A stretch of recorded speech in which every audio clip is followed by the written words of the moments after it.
Capítulo 3. Luciano e o amigo desceram pela rua do Catete conversando e devagar, num exercício de boa digestão. O Rosas bamboleava o corpo curto e grosso, com o veston azul aberto na frente e as mãos sumidas nos bolsos. O Luciano ia ao lado, distraído, com os braços pras costas e o bengalão suspenso entre as duas mãos. Os bondes passavam cheios. Em uma ou outra casa iam-se moças à janela, quase todas bonitas, bem vestidas. Ia caindo docemente a noite. Um profeta corria de lampião a lampião, com a blusa de zuarte flutuante, o varal erguido e o chapéu enterrado até as orelhas. A rua tinha trechos menos tumultuosos de feição aristocrática, onde as casas não se abriam tão burguesmente à poeira e à curiosidade de fora, mas logo em outro quarteirão, tudo mudava, aspecto de pessoas e de coisas, como se tivesse dado um salto para outro bairro. Então, em vez de prédios grandes, de cortinas cerradas e plantas ornamentais nas entradas, eram as casas apertadas, desiguais, e, de vez em quando, ou um frege andando azeite e sardinhas, ou uma quitanda apertada, cheirando a fruta apodrecida e a hortaliça murcha. Nesse ponto andavam crianças aos magotes pela calçada, de mãos dadas, embaraçando os transeuntes. À porta de um barbeiro ou de outra qualquer casa de negócio, sufocada por prédios maiores, conversavam algumas pessoas com muitos gestos e poucas risadas. Luciano prestava atenção às mínimas coisas, querendo em vão comparar o aspecto dessa rua de então, como do tempo em que ali tinha morado, havia largos anos. A diferença estaria na sua maneira de olhar? Perguntava ele a si próprio. O Rosas conhecia meio mundo, morava por ali havia muito, por isso cumprimentava quase toda a gente. Quando fazia alguma senhora chique, Luciano não tardava em perguntar-lhe: quem é? Pelo meio da rua rolavam maciamente os carros particulares, de volta do passeio a Botafogo e em demanda dos lares. O Rosa citava o nome das donas, gente boa, frequentadora do Lírico e de Petrópolis. O Luciano pedia-lhe que o apresentasse, não conhecia ninguém, e era sociável, afeito às saias e a conversações com senhoras. O Rosa sorria. Você está-me com cara de conquistador. Ora!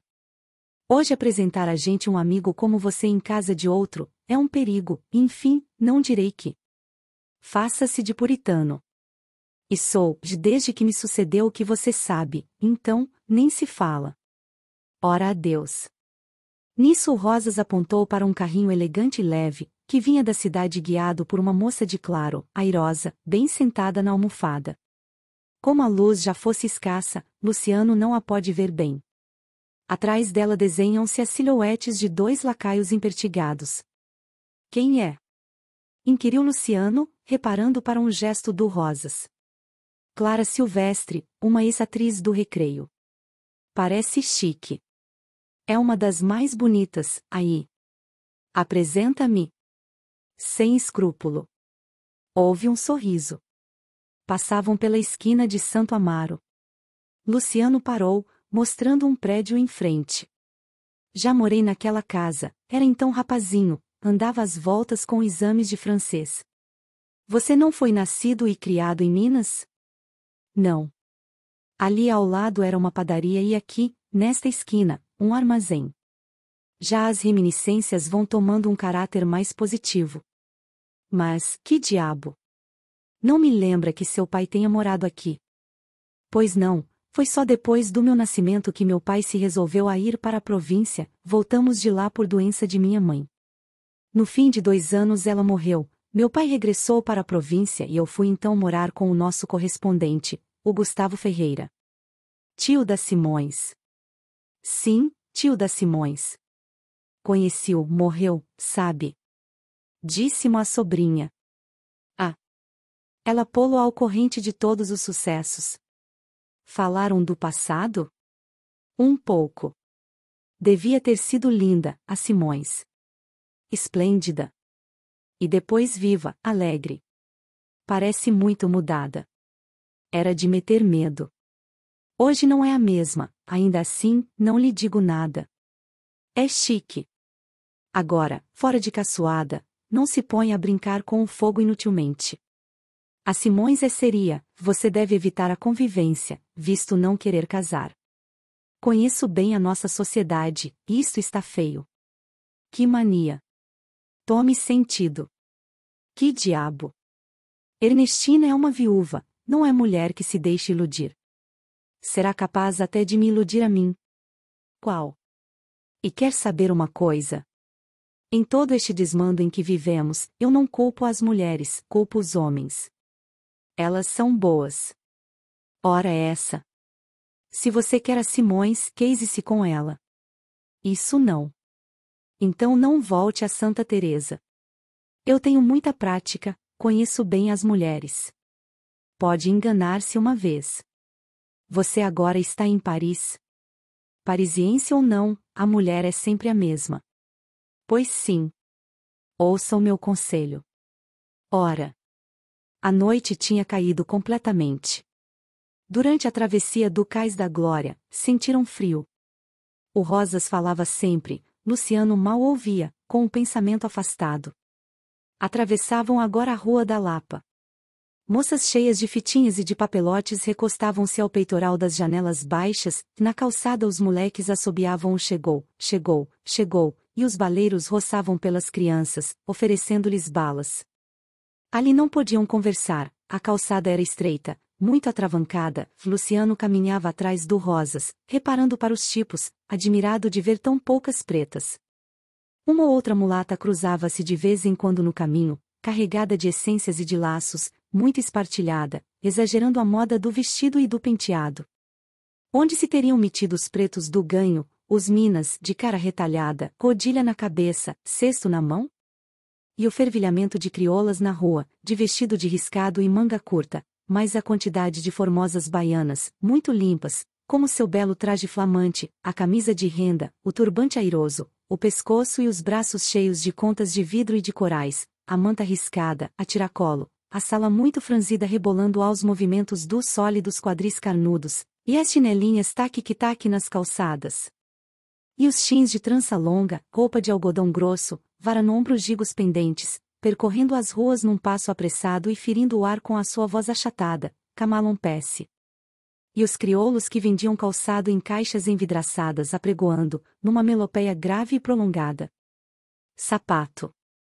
E as gondolas, diligências desengonçadas, suspensas sobre as suas 4 rodas altas, rodando aos solavancos sobre os paralelepípedos, num fracasso tremendo? E os meninos vendedores de cana, entoando musicalmente. Vai cana, sinhá, vai cana sinhá, vai cana sinhá, bem doce. E os carregadores de pianos, empunhando o caracachá tradicional, que vinha desde longe num rumor inconfundível? Que vento dispersara aquela gente? Para que país teriam fugido todos aqueles tipos a que se habituara na infância? Agora só via caras estrangeiradas, muitos italianos, turcos imundos, quase toda a gente branca, muito luxo, muitas equipagens, cavalos de raça guiados por titulares, com lacaios e grons ingleses, muitas toiletes vistosas, muitos brilhantes e uma variedade infinita de cores nas bandejas de balas e nas cabeças das burguesinhas pobres, cheias de papelotes. De dia para dia as coisas mudam de aspecto e muda a observação dos olhos que as veem. Luciano sentia saudades da sua maneira de ver e de sentir de outrora. Então as impressões ficavam-lhe sem que o espírito as analisasse, agora submetia tudo à crítica e à comparação estúpida e fatigante, sem conseguir fixar bem no espírito o caráter especial do lugar e do povo por que passava. Tinham chegado ao Largo da Lapa e encaminharam-se para o passeio. O Rosas retomou o fio da conversa, para ele era ponto de fé, a felicidade no lar era prejudicada pelo marido. Somos uns viciosos, acrescentava ele, pensamos em 2 coisas, roleta e mulheres, que ainda no Rio não é nada, mas nas províncias? Nós damos às nossas esposas o luxo que podemos, mas não as associamos aos nossos empreendimentos, não as fazemos entrar em nosso espírito. Compreende você? São objetos de luxo e de comodidade, também percebendo isto mesmo, algumas delas, desde que não nos faltem botões na roupa branca e o almoço à hora certa, não têm muito escrúpulo em nos retribuírem as mentiras que lhes pregamos. Homem! Você é um original. Se outro o dissesse. Isto não quer dizer que a maioria das famílias aqui não sejam honestíssimas. Honestidade é palavra que se não usa em países civilizados. O Rosas não respondeu, seguiram pela alameda da esquerda até o terraço, fugindo ao povo que se aproximava do restaurante, à espera da música. E foi então a luz das estrelas que tremulava lá em cima entre flocos de nuvens, e ao olhar das ondas cá embaixo, que um desfiar do anedotas, de parte a parte, os obrigava muitas vezes a parar e a torcerem-se de riso. 1 hora depois despediram-se. O Rosas ia para um voltarete com amigos e Luciano para o teatro.